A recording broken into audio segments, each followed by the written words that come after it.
আসসালামু আলাইকুম। আপনারা ভালো আছেন নিশ্চয়ই। আমি আজকে যে বিষয়টি নিয়ে আলোচনা করতে চাই সেটা বিশ্ব রাজনীতিতে অত্যন্ত গুরুত্বপূর্ণ একটি ব্যাপার। আপনারা জানেন 1988 সালে সাবেক সোভিয়েত ইউনিয়ন এবং মার্কিন যুক্তরাষ্ট্রের মধ্যকার একটি চুক্তি হয়। সেই চুক্তিতে মূল বিষয়টি ছিল পূর্ব ইউরোপ এবং পশ্চিম ইউরোপের বিভিন্ন দেশে মার্কিন যুক্তরাষ্ট্রের ক্ষেপণাস্ত্র বা আদার্স মারণাস্ত্র মোতায়েন করা যাবে না।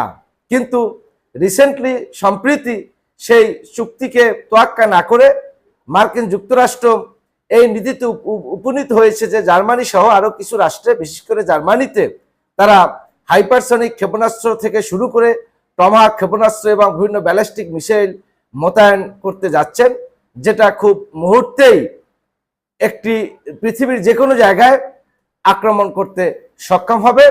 নট অনলি দ্যাট, সমগ্র ইউরোপের আদার্স কান্ট্রিতে মার্কিন যুক্তরাষ্ট্রে যে সকল ক্ষেপণাস্ত্র বা মিসাইল বা ব্যালিস্টিক মিসাইল মোতায়েন রয়েছে তার থেকে অনেক বেশি ধ্বংসাত্মক এবং অনেক বেশি গতিশীল ও অনেক বেশি কার্যকর অস্ত্র মোতায়েন করতে যাচ্ছে জার্মানিতে।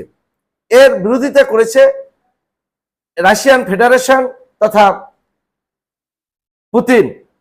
তীব্র ভাষায় এর বিরোধিতা করেছে এবং তারা বলেছে যে যদি মার্কিন যুক্তরাষ্ট্র এ ধরনের সিদ্ধান্ত নেয় সেক্ষেত্রে জার্মানির সাথে রাশিয়ার সম্পর্কের আরো অবনতি হবে এবং যে কোনো সময় ন্যাটো তথা জার্মানির সাথে তারা সম্মুখ সমরে অবতীর্ণ হতে পারে।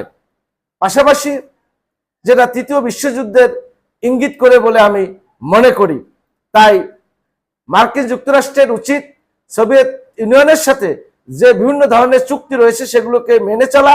যদি সেই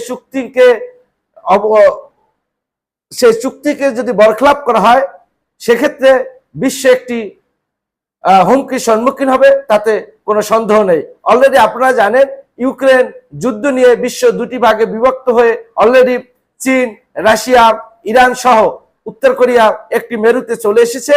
অন্যদিকে ন্যাটো তথা পশ্চিমা জোট মার্কিন যুক্তরাষ্ট্রের নেতৃত্বে একটি অবস্থানে রয়েছে।